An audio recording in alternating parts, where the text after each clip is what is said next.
प्रिय विद्यार्थियों, सुप्रभात।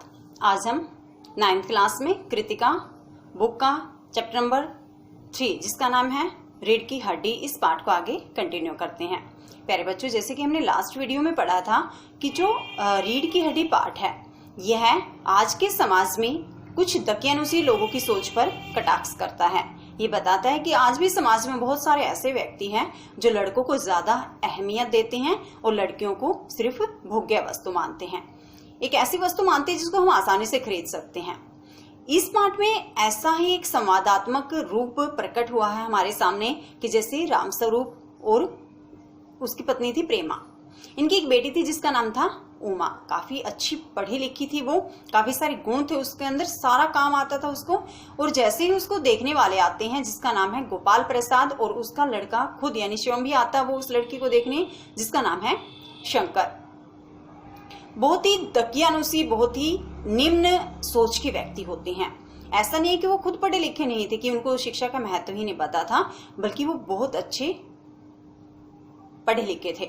सभा सोसाइटियों में जाते थे, बड़े बड़े लोगों के साथ उठना बैठना होता था। इवन वो लड़का खुद भी बीएससी करके आगे मेडिकल कॉलेज में अपनी पढ़ाई कंटिन्यू कर रहा था। लेकिन उनकी सोच कैसी थी? लड़का खुद कहता है कि शिक्षा की बात अलग है और शादी की बात अलग है। हम चाहते हैं कि हमारे घर जो लड़की बहू बनकर आए वह कम पढ़ी लिखी हो। और इधर जो उमा का पिताजी है जिसका नाम है रामस्वरूप, वह बहुत उलझन में है।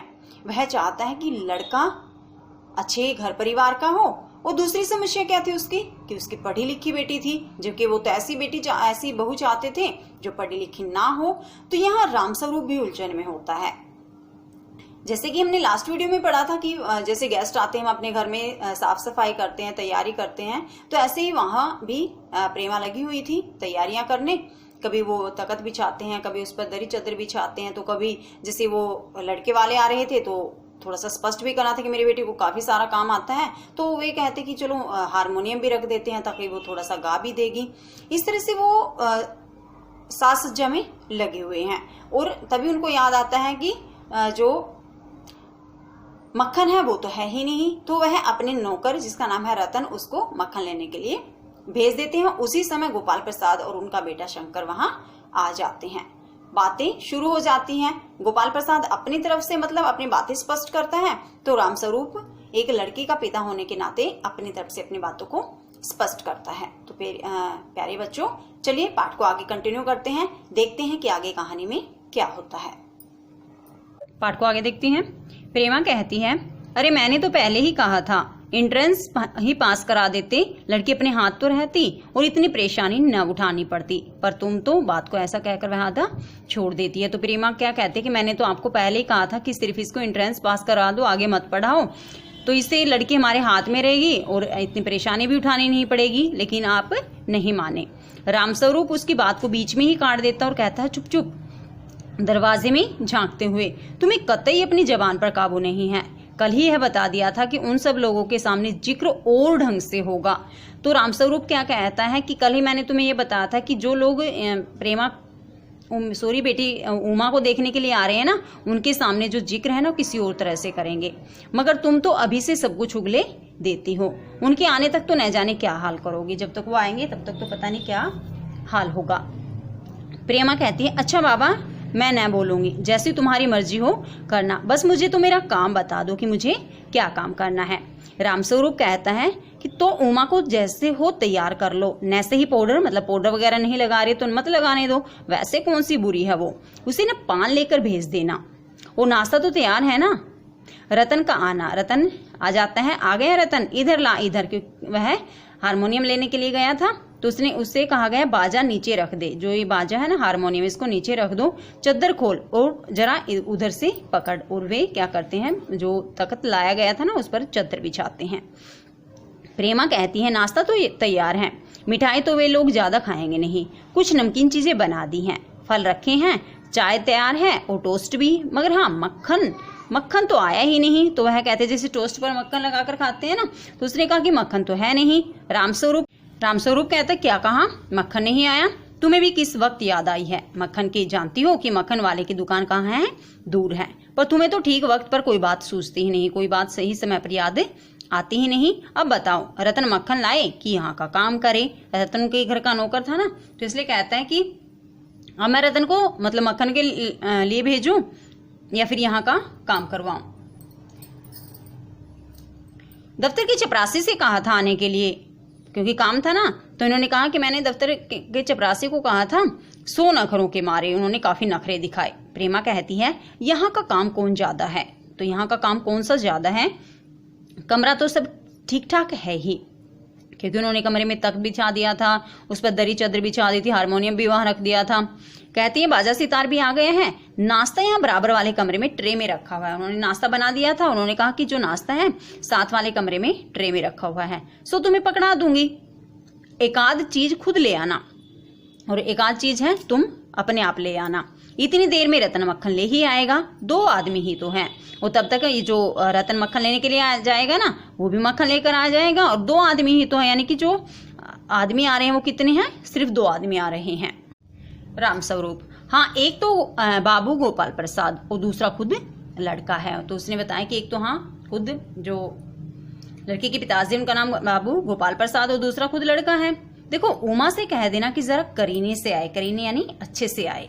ये लोग जरा ऐसे ही हैं, ये लोग जो ऐसे ही मतलब थोड़ा सा अलग ख्याल के हैं। गुस्सा तो मुझे बहुत आता है इनके दकियानुसी ख्यालों पर। रामस्वरूप कहता है जब मुझे ऐसे दकियानुसी लोगों के बारे में पता लगता है और ऐसे दकियानुसी लोगों की ख्यालों के सोच के बारे में पता लगा ना, मुझे बहुत गुस्सा आया।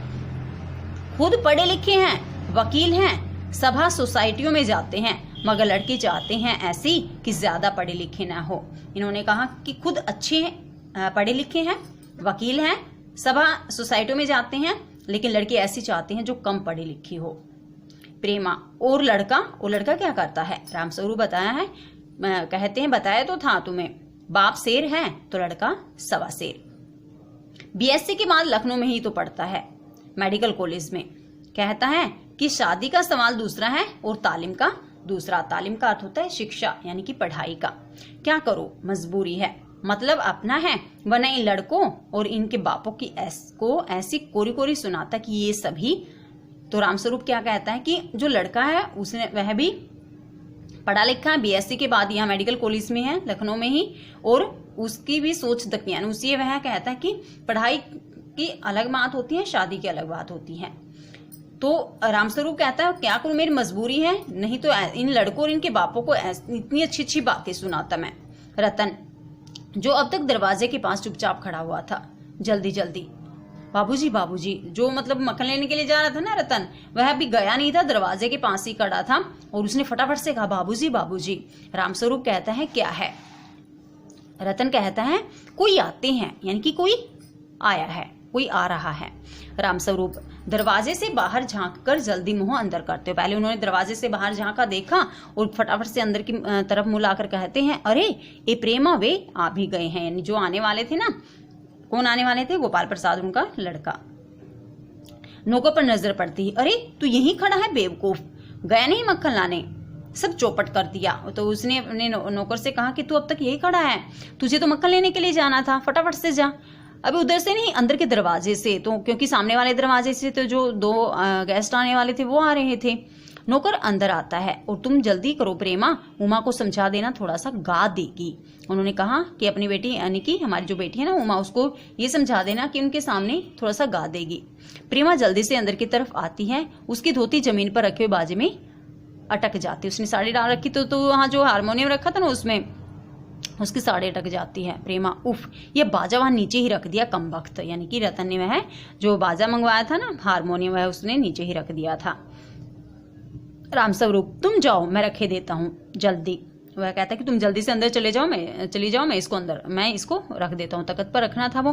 प्रेमा जाती है, बाबू रामस्वरूप बाजा उठाकर रख देते हैं। किवाड़ों पर दस्तक, यानी कि वो आ जाते हैं। रामस्वरूप उनका स्वागत करते हैं, आइए आइए। बाबू गोपाल प्रसाद और उनके लड़के शंकर का आना। अब गोपाल प्रसाद और उनका बेटा जिसका नाम था शंकर, वह आता है। आंखों से लोक चतुराई टपकती है, मतलब उनकी आंखों से ऐसा लगता है कि काफी चालाक व्यक्ति हैं। आवाज से मालूम होता है कि काफी अनुभवी और फितरती महाशय। उनकी आवाज, उनकी बातें सुनकर ऐसा लगता है काफी अनुभवी है और काफी तेज तर्रार हैं।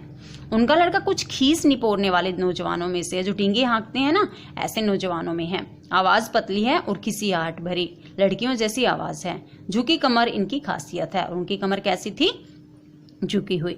रामस्वरूप अपने दोनों हाथ मलते हुए इधर तशरीफ लाई, यानी कि जैसे हम बैठाते हैं ना, कोई गेस्ट आते कि आप इधर बैठिए।